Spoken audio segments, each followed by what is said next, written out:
Hello there, guys. I got a two mover ready for you today.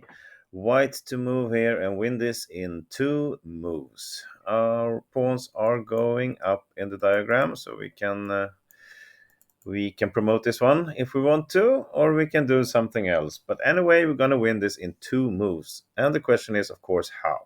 So pause the video and see if you can solve this puzzle on your own. Go ahead. And welcome back. Well, okay, so one idea is to get the rook to e8 and checkmate. But of course, if we play rook e8 right away, it's not a very good move because it's a stalemate and this is a draw. Black cannot move anywhere and we are not winning, obviously.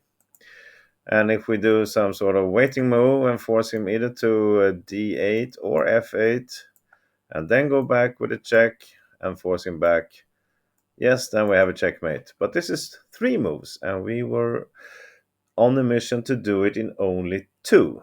So we don't have time for a tempo move with the rook. And now we start looking at black's king. If it was black's turn now, he would actually have to go either to d8 or to f8. That's the only two moves he can do. And if he goes to d8, we would have a pawn promotion here to a rook or a queen with a checkmate. And if we would have gone to f8, we can have bishop d6 with a checkmate. So that means this is a zugzwang problem.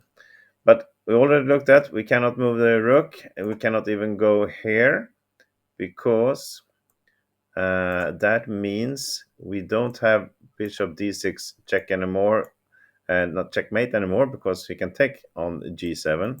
So we cannot, sorry, we cannot do a tempo move here or move the rook away somewhere else either. Okay, so what about the bishop? Can we do a tempo move? Well, check here. We allow into f6, not good enough.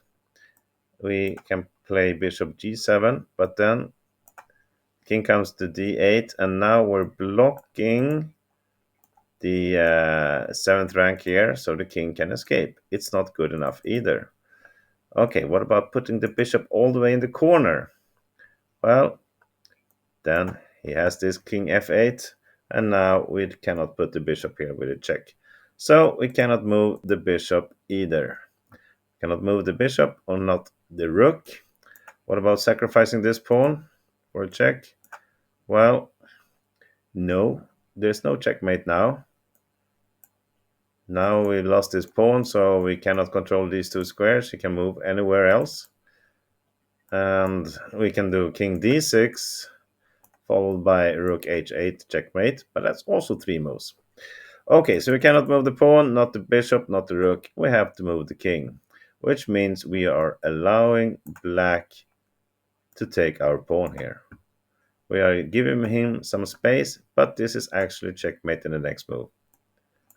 An under promotion to a knight gives the final check here. It's a checkmate, everything else is covered.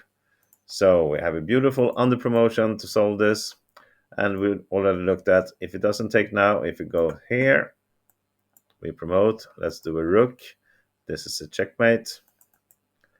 And if the king comes to f8, we have a checkmate with the bishop like this. So the key move, starting move to win this is king to e4, and it will follow a checkmate in the next move. Hope you enjoyed this video. Thank you for watching. See you tomorrow. Bye bye.